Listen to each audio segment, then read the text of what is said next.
बाबा ध्यान में अवस्थित भय और सब देख लिया। सती ने मेरी मां का रूप बनाया, इतना बड़ा अपराध। ऐस सती ने मेरी मां सीता का रूप बना लिया है, इसका अर्थ आज के बाद सती मेरे लिए मां जैसी हो गई। अब मैं इनके साथ गृहस्थ धर्म का निर्वाह कैसे करूंगा? त्याग भी नहीं सकता, प्रिया है, रह भी नहीं सकता। क्यों? अब मातृभाव में है अब मेरे लिए। क्या करें क्या करें?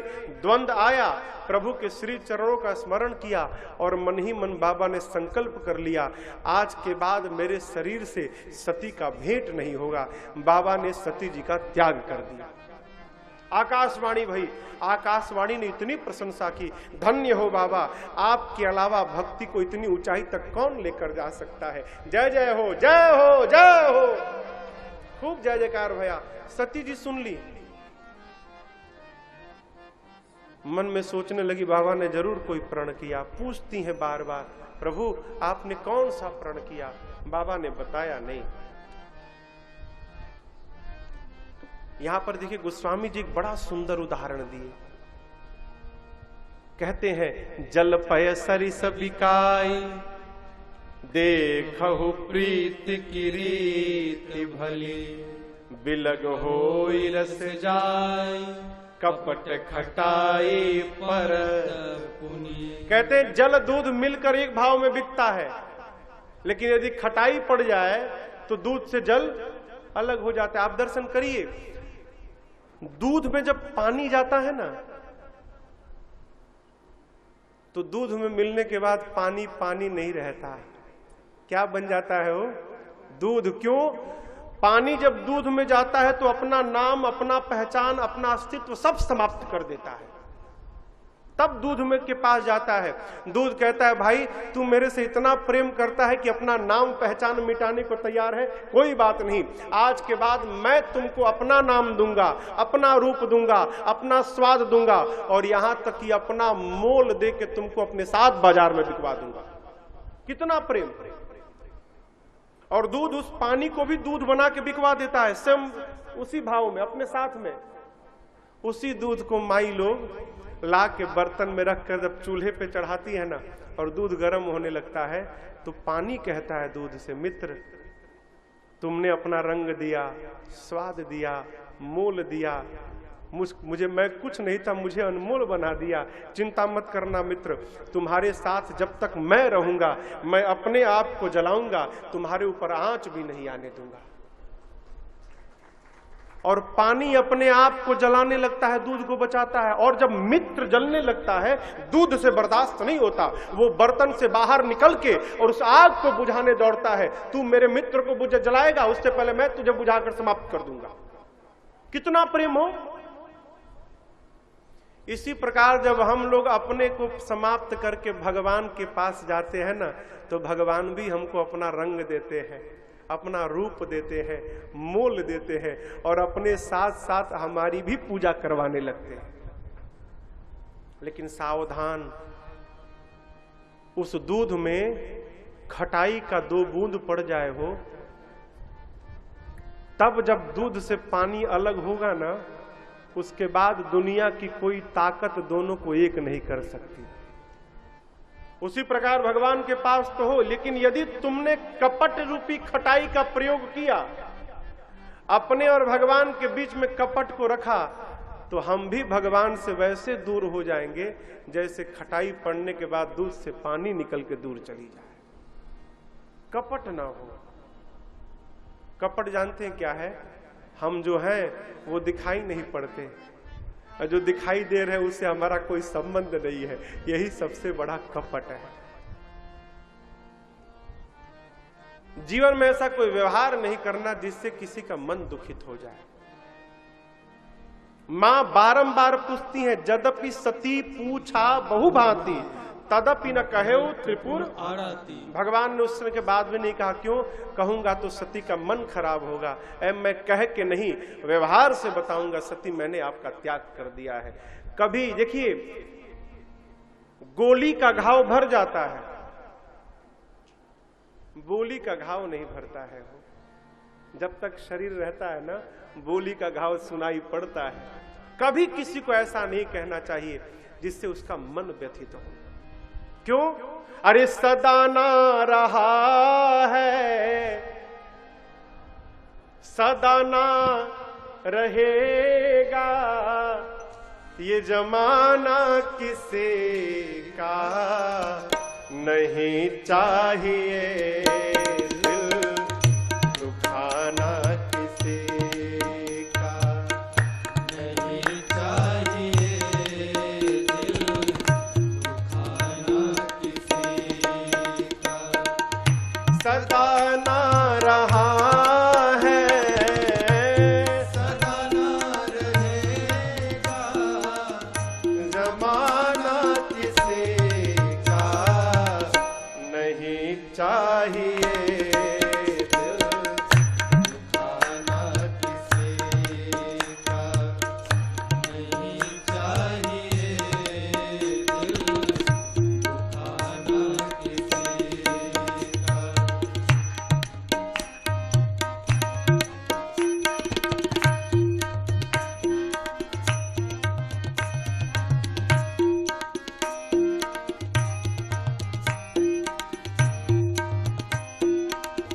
साधक कहता है क्या? आएगा बुलावा तो जाना पड़ेगा, सर तुझको आखिर झुकाना पड़ेगा। आएगा बुलावा तो जाना पड़ेगा, सर तुझको आखिर झुकाना पड़ेगा। बलकेश्वर धाम में कथा हो रही है, चलना नहीं है, चलना कथा, घुंघरू की डिलीवरी करनी है।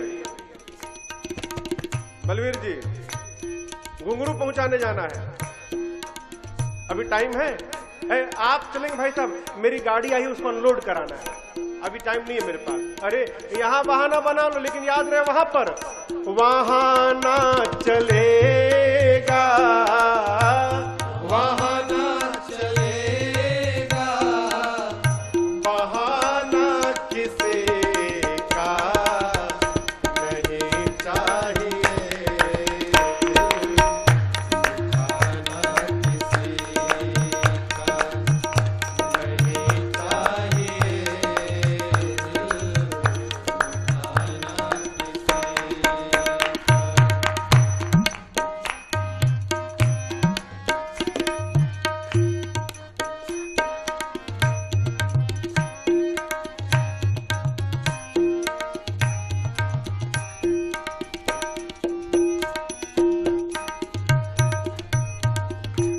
सोहरत तुम्हारी बह जाएगी, ये दौलत यहीं पर रह जाएगी, ये शोहरत तुम्हारी बह जाएगी, दौलत यहीं पर रह जाएगी, नहीं साथ जाता, नहीं साथ जाता, खजाना किसी का नहीं चाहिए,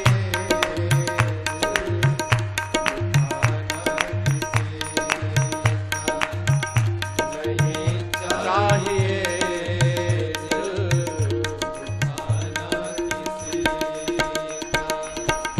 सदा ना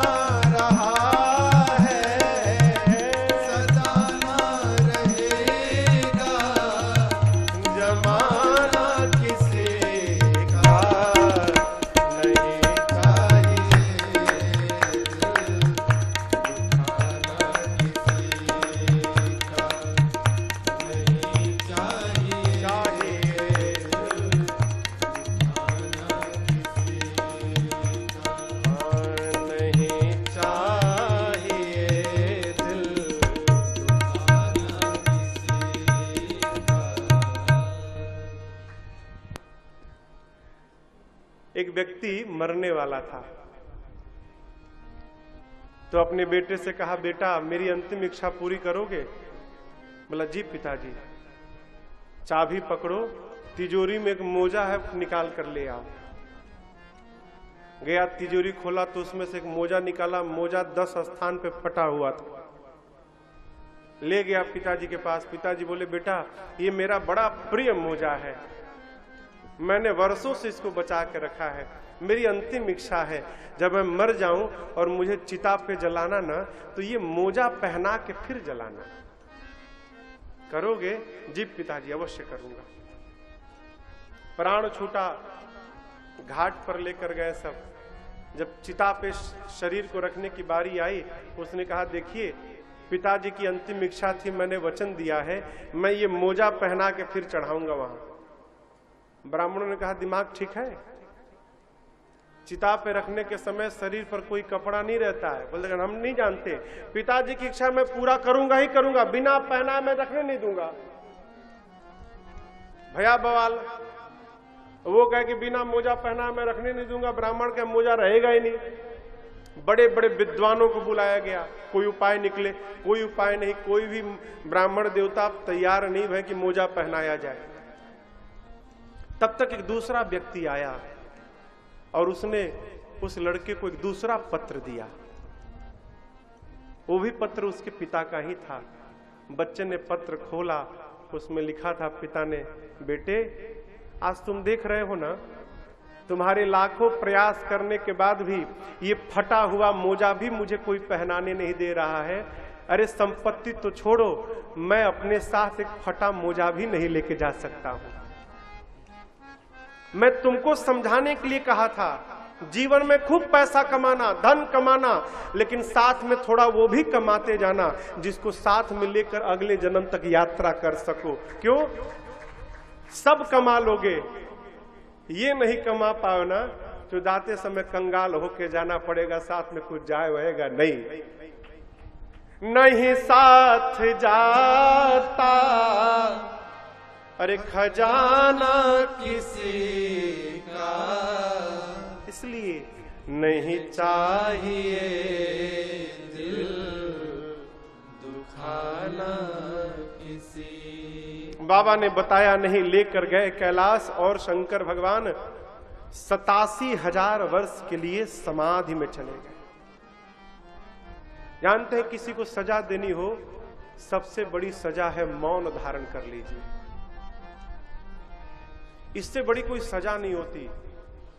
सामने रहे बात मत करिए, मौन धारण करिए। मौन धारण करना तपस्या है, साधारण बात नहीं है।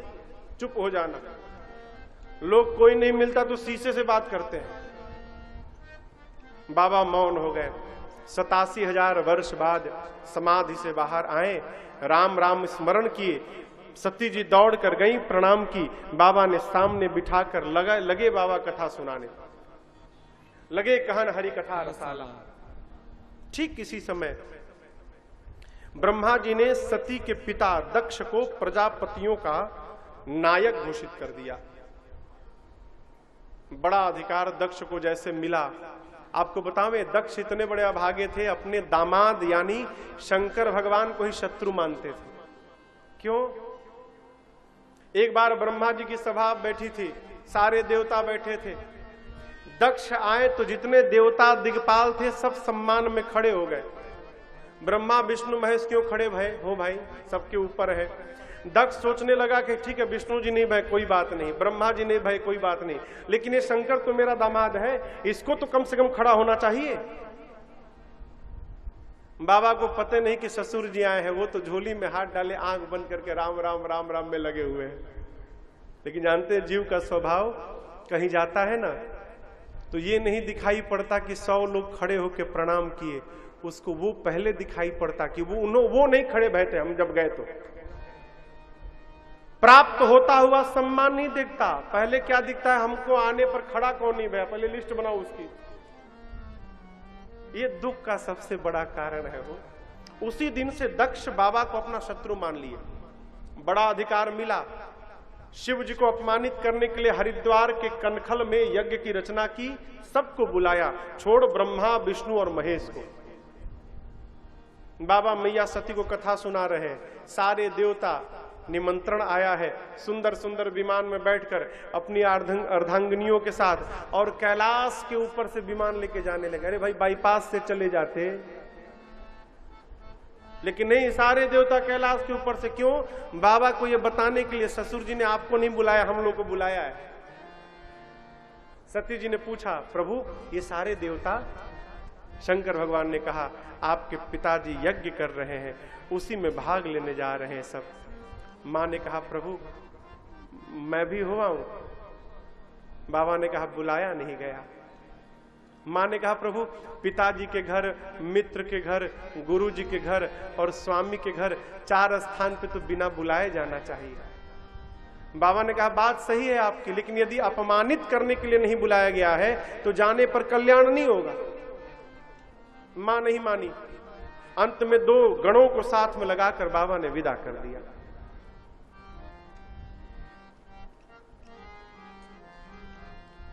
अस्सी साल की बूढ़ी माई भी जब अपने मैके जाती है ना हो, चेहरे की खुशी आप देखिएगा कभी। अरे है, क्या बात है, गलत तो नहीं कह रहे हैं ना? है? सती मैया जब चली मैके ना, ऐसा होगा वैसा होगा, ये मिलेंगे वो मिलेंगी, इनसे मिलूंगी उनसे मिलूंगी। लेकिन आपको बतावें, सती मैया जब गई ना हो, मेरी मां से कोई बात तक नहीं किया। पिता भवन जब गई भवानी, दक्ष त्रास काहू न सनमानी। किसी ने मिला तक नहीं, कोई किसी ने देखा तक नहीं मेरी मां को, कोई बात नहीं। सती मैया अपनी मां के पास गई, और आपको बतावें, सती मैया की मां ने जब अपनी बेटी को देखा ना हो, दौड़ गई और जाकर आदर पूर्वक मां अपनी बेटी से मिली। संसार आपका त्याग कर सकता है, लेकिन याद रखिएगा, मां अपने बच्चे की कभी त्याग नहीं कर सकती। कोई न मिले, मां अवश्य मिलती है। इसलिए सबके प्रति अपराध हो जाए, जीवन में कभी भूल कर मां के प्रति अपराध न बने। क्यों? भगवान के प्रति अपराध होगा, कोई बात नहीं, मां के प्रति अपराध हो गया ना हो, फिर कुछ बचता नहीं है जीवन में। और जिसके साथ मां का आशीर्वाद मिल गया, उसको कोई ऊंचाई से पहुंचने से रोक भी नहीं सकता।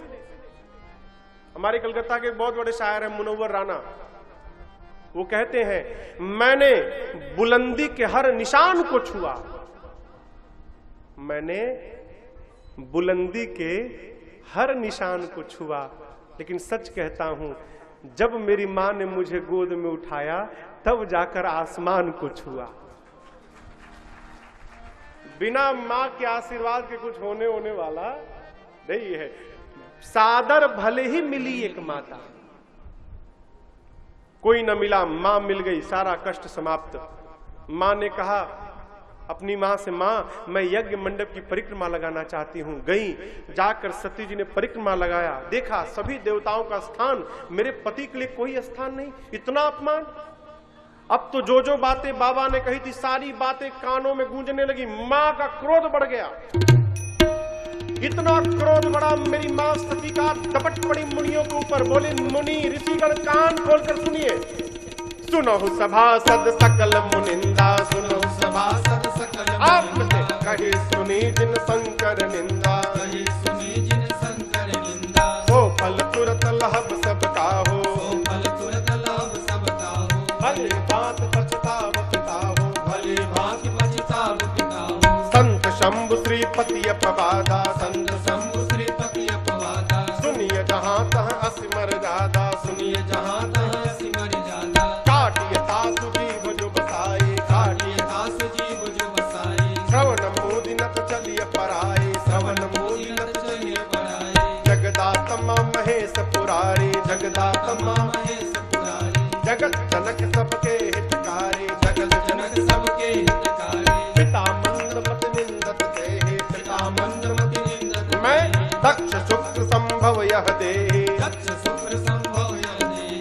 तजिहो तुरत देहते ही हेतु, तजिहो तुरत देहते हेतु। हो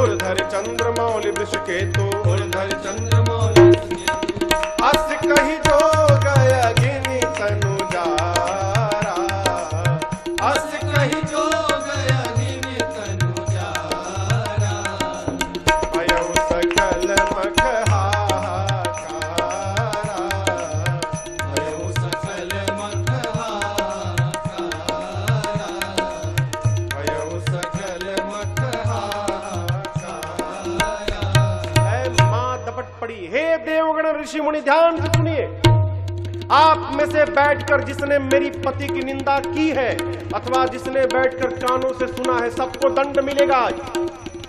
नियम है, मर्यादा है, जिस सभा में संत की, शंभु की और नारायण की निंदा हो, यदि शक्ति है तो निंदा करने वाले की जिह्वा काट दो, शक्ति नहीं है तो कान बंद करके चले जाओ।